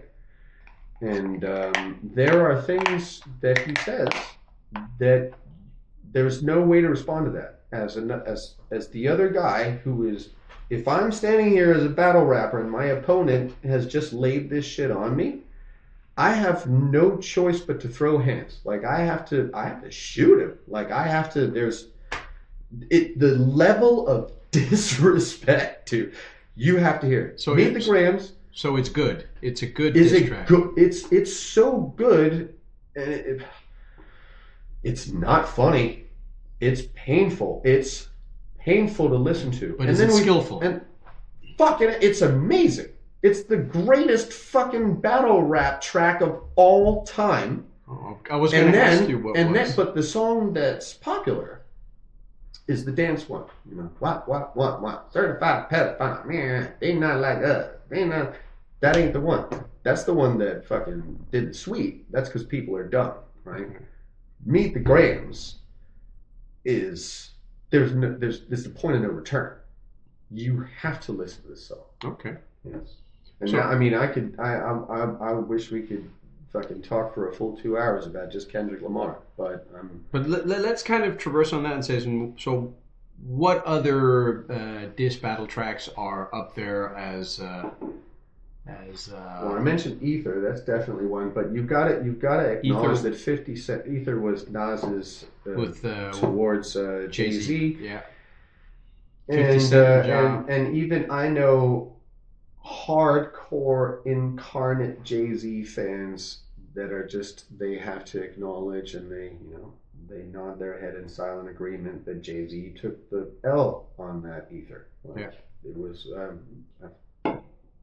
wasn't called The Takeover, was it? I can't remember. I can't even remember what his song was. See? Anyway, so, and then you've got the whole, when 50 Cent decided to go after Ja Rule, and the gang up happened where Eminem joined the fucking, I mean, that was brutal. And that guns, was like, guns came that was up like too. Watching Donald Trump and J.D. Vance talk to Vladimir Zelensky in the White House. I gotta say, I have never seen bullying like that since. I mean, that was incredible. These, Haley, go get Daddy's Oscar. I'm gonna shove it up Ja Rule's ass. I mean, we have beautiful ones. Yeah, and Ja Rule, he just had to, all he could do was just lay down and take it. And Drake should have been smart enough to lay down and take it, dude. He was so high on himself. He was like, all right. But didn't that Ja Rule one escalate to guns in the studio and home invasions and shit like that? Do your research. Go Google that shit, kids. I'm a white Danish person. There was this great documentary at one point on the whole battle or the rap beefs and stuff that, and there was a rapper called Ghetto Child of New York or something like that, and he was a purebred thug. God damn. Yeah. Okay. You'll have to link me to that one. But I mean, if you take anything from my rambling so far, then you have to listen to Kendrick Lamar's song "Meet the Grahams." Will do. Whew, I'm getting goosebumps just thinking about it. And It's brutal. you It's used to mean. do some battle rapping. But it's funny that you say the Sweden thing. That was at The Roskilde Sweden thing. Festival. It was an exhibition battle, and in my opinion, it was the last good thing that I did as a battle rapper. I wasn't supposed to be a battle rapper. Somebody enticed me in the beginning, and I thought I was actually going to battle my friend Mike Raw, and it was this weird setup. The guys that were setting up the battles, they were trying to put people against like they were trying to antagonize people. So this guy calls me up and says, "Oh, this guy wants to battle you," and I'm like, "Really?" And then I'll call you right back, and I call up the guy, and I'm like, "What's going on?" I have no idea what he's talking about. But then he calls me back. "Oh, he called me while, after you hung up the phone. He's been trying to hang on and say, oh, he wants me to bet. He says you want to battle me." And I'm like, this is hilarious. So they've been just trying to fucking set people up against each other. And instead you got promo, right? No. I'm saying the very first battle I did, I thought I was battling Mike Raw. And then they put me up against a dude that I had been working with. Like I'd been hired by this guy, Peaceful James, to go on tour with him. Yeah. And then Peaceful James was like, hey, let's fucking battle. I was like, are you sure you don't want to fucking do this? I don't think it's a good idea. But then he proceeded to talk major fucking shit. And I was really hungry, and I was really upset about the fact that this was my one thing. And Peaceful James had been on tour. I'd been on his tour, and we did a great tour and all this shit. But nobody's writing about my shit. I'm just like, I felt like I was perpetually had the spotlight avoiding me, and I finally got a chance to be in a situation where I was the underdog and everybody was kind of expecting me to whatever this thing and the other guy to win, and I was super determined to just fucking murder this.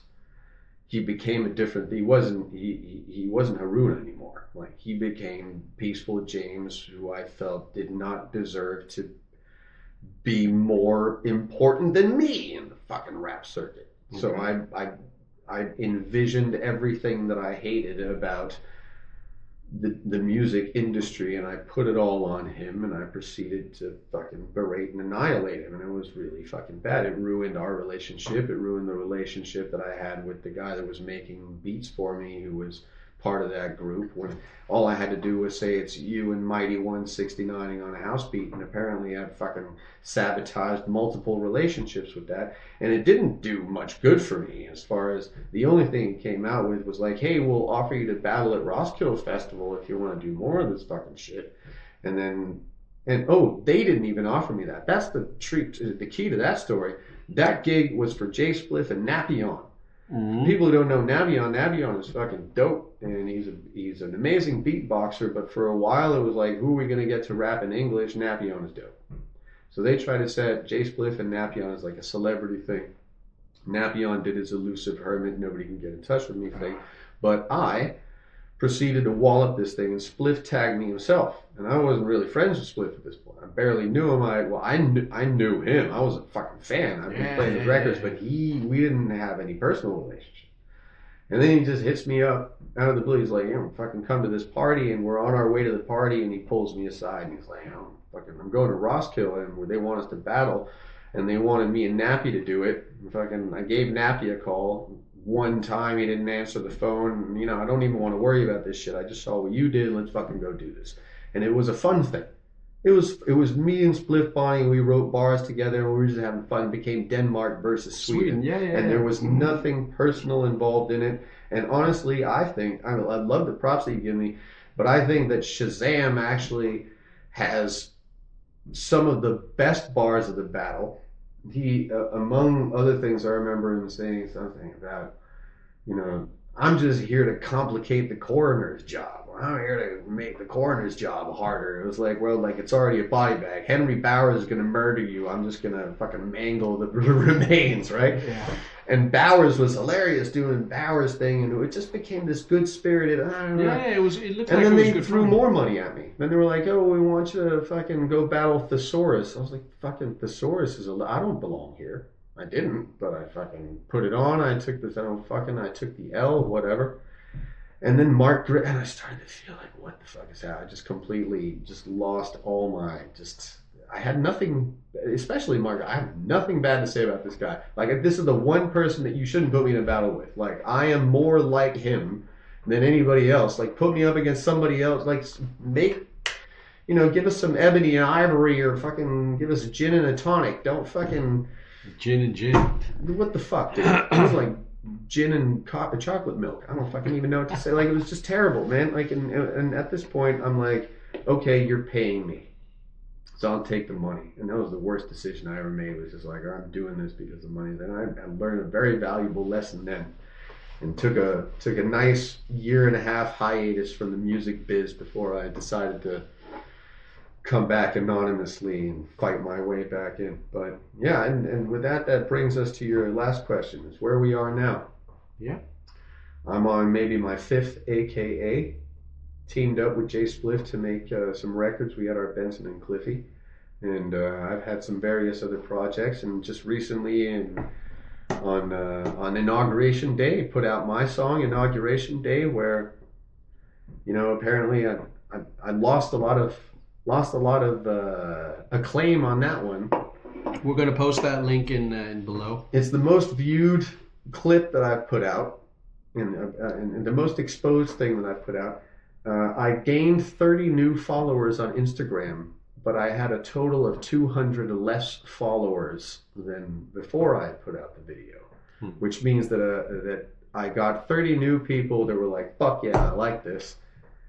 And then roughly 170 people said, fuck this guy, I never want to see him post anything again. This is enough to make me unfollow this guy. And I gotta say, that means that it's probably the closest thing I've come to producing art.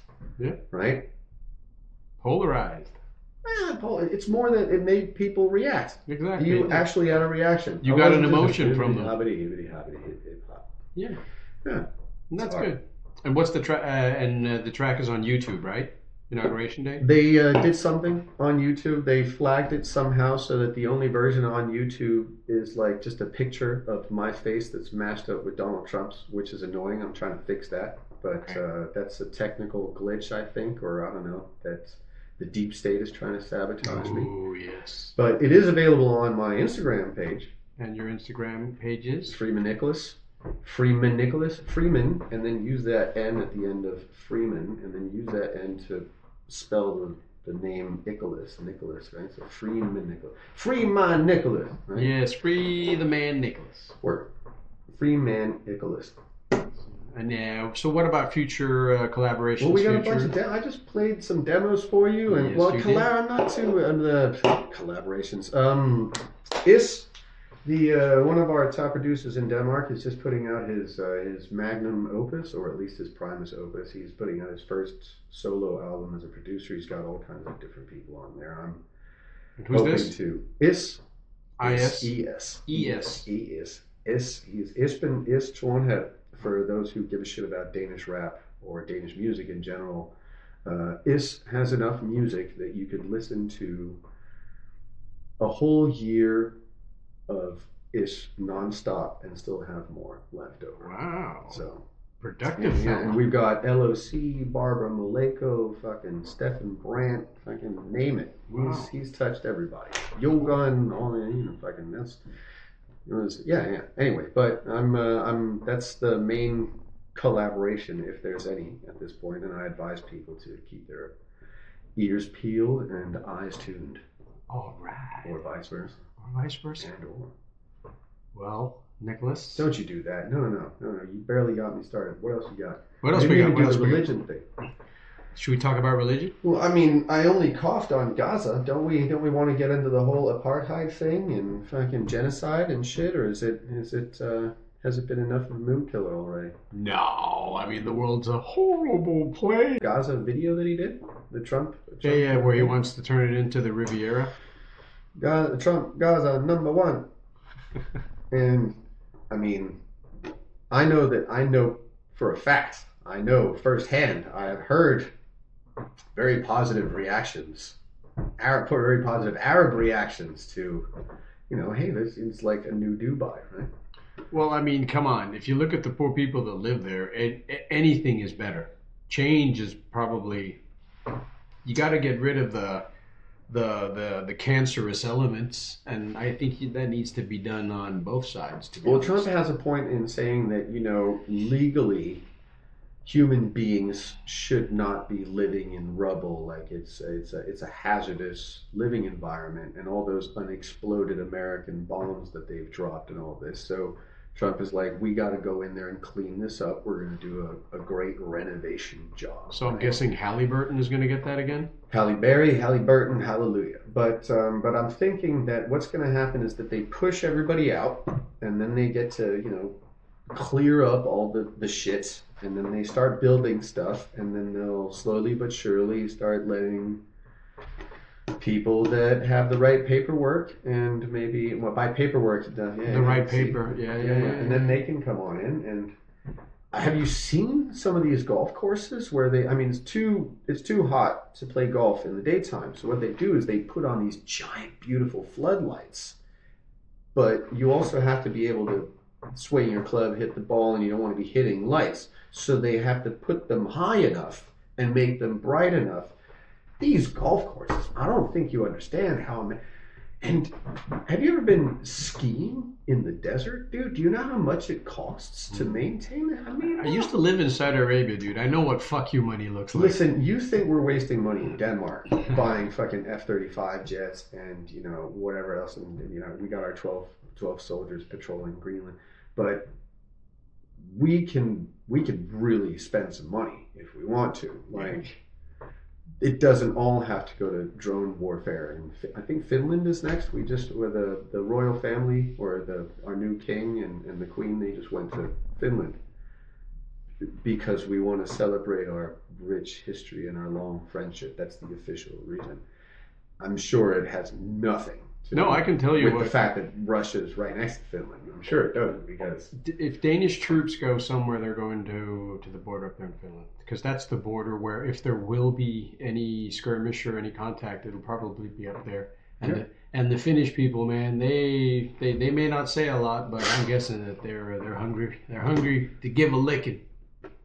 Dude, I would not fuck with a people that has managed to tame and ride reindeer. Yeah. I mean, I think that we associate it. It's very kind of cute, cuddly reindeer, Santa Claus. Nope, that's not how nature works. You don't have to call them tamed, because reindeer are that's the term of deer that have been reined. Reined in, yeah. No, that's not correct. But I like your confidence. That's that Dunning-Kruger. The reindeer is the domesticated. The reindeer is the domesticated. Is it the elk? Not sure. No, it's not. We have to look that one up. I would advise you to just let this one go. No, I have to check it now. You can check. How about caribou? You know about caribou? Oh, it could be. Isn't it caribou? Well, a caribou is. I mean, this is where I'm not a biologist. I know that there are two sexes, but I don't claim to have the author. Again, see, this is where I really get. Okay, it just says most Eurasian reindeer are domesticated. That's why I got that one wrong. But reindeer versus caribou. See what happens. Yeah, caribou, big fuckers. You need a dude sitting at the computer. I don't have a young Jamie. Yeah, you need a Jamie. I mean, Rogan has jumped the shark. He needs a replacement. You could be that guy. You're a comedian. You have a podcast. I'm not as smart as young Jamie. Nobody is. No, I'm saying you get yourself a Jamie. You could be the new Rogan. That'd be cool. Because Rogan has jumped the shark. He's done. He's no longer Rogan. He's done Roganing, right? Yeah, we need a new Rogan. We got a void to fill. We have a void, yeah. There's a vacuum. A power vacuum. A pod vacuum. Well, caribou, reindeer are the same species and share the same scientific name. Caribou, or what species is called in North America, and reindeer, what they're called in Eurasia. So we both get to be right. I'm not going to clown you on that. No, it's okay. See, we have to be. I'm good at being wrong. I can be wrong graciously. That is more important than anything else. Is exactly. When you are wrong, being able to just be like, okay, I was wrong. Yeah. And that we really, I think a lot of us, we get into trouble when it's like, oh shit, I was wrong about that. That means that I've been wrong for like 12 and a half years about this thing. And right now all the memories are flooding back of conversations I've had where I look like a fucking idiot. And then you take it out on the person that's right in front of you who's just taught you that you were wrong this whole time. You should be more grateful and be like, oh, dope, actually. Okay, now that I know changes that everything. Actually, that makes my life possibly a better place because I'm no longer so angry at little people. Or reindeer. Or reindeer. Or little people on reindeer. Little people that take care of reindeer. Oh, elves? Is that a thing? Like, are we allowed to still call them that, or do they like being called elves? And has anybody looked at the sweatshop regulations around? I was going to say that. Workshop? Yeah, that's slave labor. And if the elves have too much melanin, can we persecute and prosecute Santa Claus for hate crimes? Come on, dude. Now you're reaching, because scientifically you'd never have that colored elves in that northern region. Because Santa's black. No. Inuit. No, Inuit, he's sorry. not.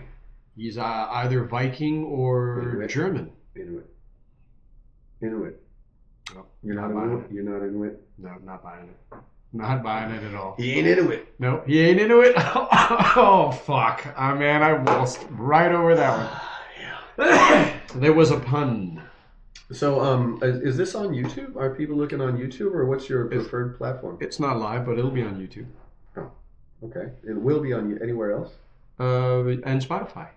And Spotify. I have a very lucrative deal, meaning I get nothing. And how long have we been on right now?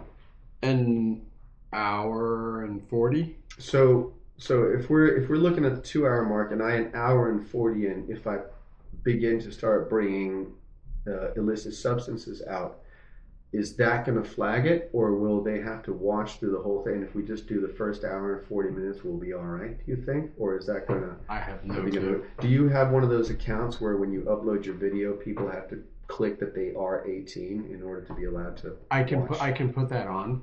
Really? Yeah. You should definitely do that. Yeah. You should definitely make it so that we limit the purposes. If we could get... do you have a Truth Social profile? No. You need a Truth Social profile. I only use my social media just to promote comedy and yes, dumb exactly. jokes. Yeah. And Truth Social is Trump's thing, and it's full of those people. So, and by those people, I mean nothing disparaging. I'm just saying the people that felt that Facebook wasn't racist enough for them. Cool. Kind of like Rumble. I have just now I have started my Truth Social profile because I've got to promote the video, right? Mm-hmm. I'm re-uploading the video, and I was disconcerted that my lyrics seem to be so anti-establishment and so anti-elite, that it's not anti-Trump, but it seems that a lot of Trump people got angry about the video, mostly because of what they expected it to, like they kind of filled in the blanks themselves and figured, oh, I should be mad about this. I should feel triggered. He said he used the bit about grab him by the pussy. So, and most people associate that with something negative, so he must be trying to say something negative about Trump. But I mean, honestly, if you listen, some say fascist and draconian, but that's baloney. Dreadheads know I'm Babylonian. I think that people should listen more to the lyrics, right? Well, but that's because people don't have that attention span anymore. And it's very hard to see, but the UFOs that have the lasers that are blowing shit up, they do actually have little stars of David on them. If you look really closely, it was just hard to make them big. The AI machine that we're using, there's one generator that makes the pictures, and then you have to use another to make them move. Yeah. And sometimes you're trying to make a picture and be like, no, we're not even going to let you do that picture. But then if you can get away with it, you trick it into, oh, we got the picture, then you also have to trick the one into making it move. So I had a great one of Hitler in like a burlesque dress, and he was like, transvestite Hitler dancing around. We could generate the picture, but we couldn't make it move. And I tried to prompt and say, this is not Hitler, this is Charlie Chaplin. It's not buying it. It looked at the end, and we were analyzing this to be offensive somehow, right? And we ran into a lot of my favorite concept, which also didn't make it, was I wanted my amputee beauty pageant hosted in the Gaza Strip. Ooh. And we had to start negotiating, and then it turned into Paralympic Games hosted in the Gaza Strip. And then we managed to get one picture that actually looked pretty cool of a dude who was like wheeling away in his wheelchair while there were fucking bombs going off in the background, which I was like, yo, but my guy with the prompter, he had already set regenerate to find new images, because there's like a button and you kind of get into the habit of, this doesn't work. Let's see what else it's got. And just as I said, but they give it, and you hit the button and it was gone forever. Right? Yeah. There you go. But I'm still fairly proud of the work, and it's we've got it at this Berlin music video festival thing that's coming up this summer, and I don't expect to win the €6,000 prize, but I am looking forward to seeing the video on the big screen and coming down there with my team and just being allowed to see it, right, and glitter.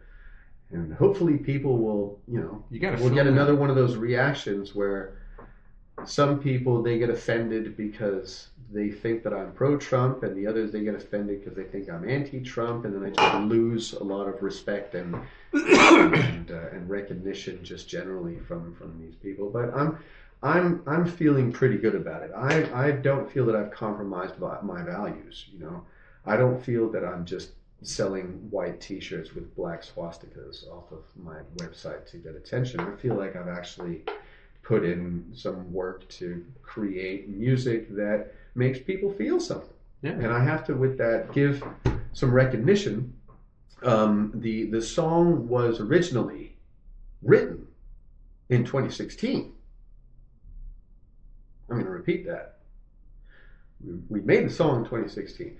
Now, I wrote the first verse and half of the second verse, 2016, and the beat was made by Dynamic H from Intelligent Pushing.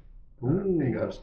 Good. And it was just, hey, we just love that, grab 'em by the pussy, grab 'em by, and we just looped that up, and then I rapped some random shit.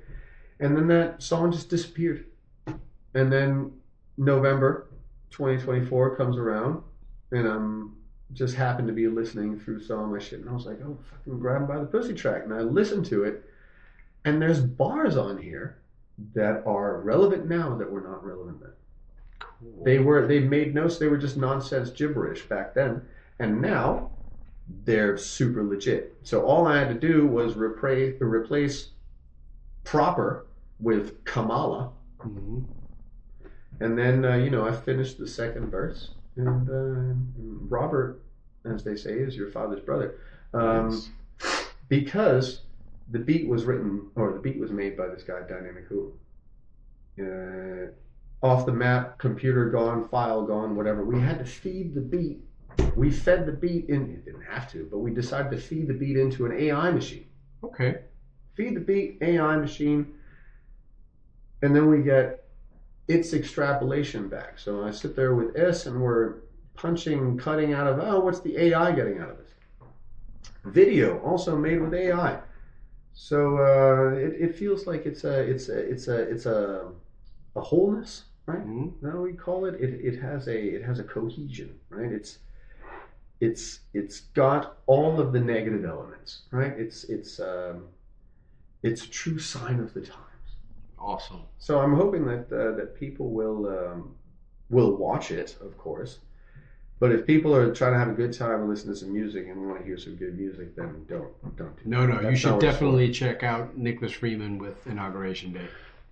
And also check out Benson and Cliffy, Rodomontat, and also I've got a Danish thing. I'm doing Danish raps now. I've found out that I've been spending a lot of inebriated, hazy evenings and mornings in Sindal. Have you heard of Sindal? No.